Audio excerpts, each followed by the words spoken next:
In the annals of American history, few events have left as profound a mark as the Oklahoma City bombing of April 19, 1995. On that fateful morning, at 9:02 a.m., a massive explosion ripped through the Alfred P. Murrah Federal Building in downtown Oklahoma City, shattering the tranquility of a peaceful spring day. The blast, caused by a truck bomb containing a deadly mixture of ammonium nitrate fertilizer and nitromethane, was a meticulously planned act of domestic terrorism orchestrated by Timothy McVeigh and his co-conspirator Terry Nichols.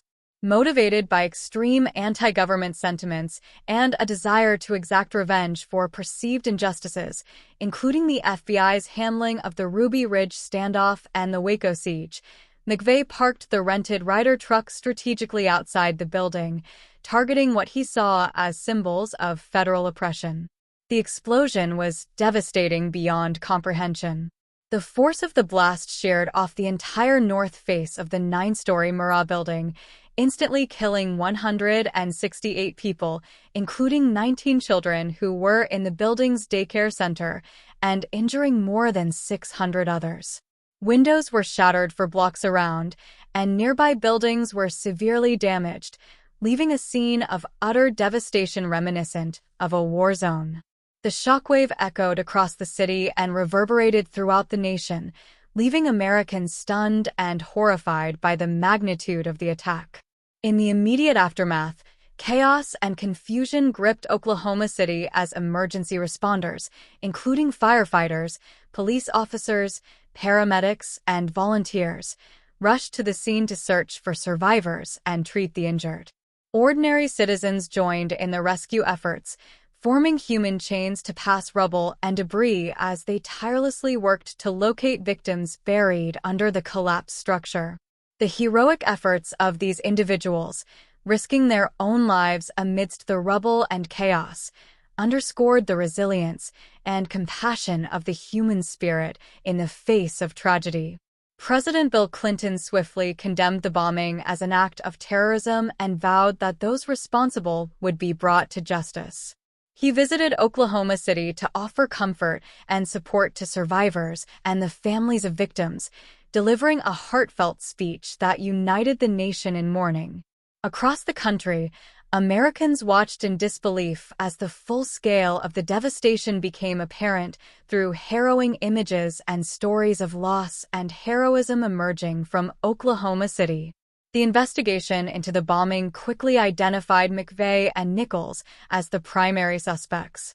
McVeigh, a former U.S. Army soldier and Gulf War veteran, was arrested within days of the bombing after being stopped for a traffic violation and subsequently linked to the rental truck used in the attack. Nichols was also apprehended and charged as an accomplice.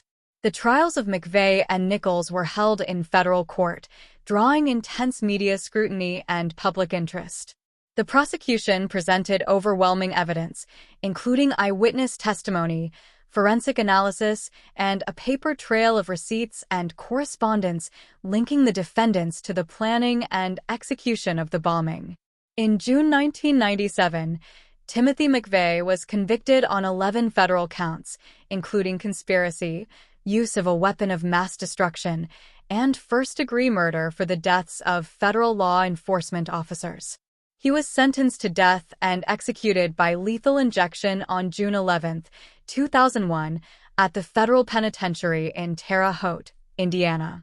Terry Nichols was found guilty of conspiracy and involuntary manslaughter in connection with the deaths of federal law enforcement personnel and sentenced to life in prison without the possibility of parole. The trials of McVeigh and Nichols underscored the threat of domestic terrorism in the United States and prompted a reevaluation of national security policies and law enforcement strategies to prevent such attacks in the future. The Oklahoma City bombing left an indelible mark on American society and the city of Oklahoma City itself. Beyond the immediate loss of life and physical destruction, the bombing profoundly affected the national psyche, raising important questions about extremism, radicalization, and the limits of dissent in a democratic society. It prompted soul-searching conversations about the role of government and the responsibilities of citizens in safeguarding against terrorism. In the years following the bombing, Oklahoma City emerged as a symbol of resilience and healing.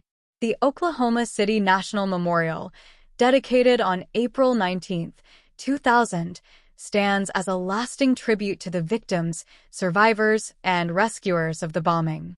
The memorial includes the reflecting pool, which symbolizes the moment of the blast, the field of empty chairs representing each life lost, and the survivor tree, a symbol of hope and resilience that survived the destruction.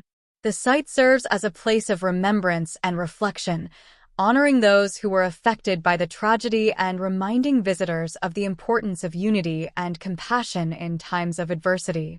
Today, the memory of April 19, 1995, remains etched in the collective memory of Oklahomans and Americans, serving as a solemn reminder of the fragility of life and the enduring strength of community in times of crisis. The Oklahoma City bombing continues to resonate as a powerful example of the resilience of the human spirit and the importance of standing together against hatred and violence.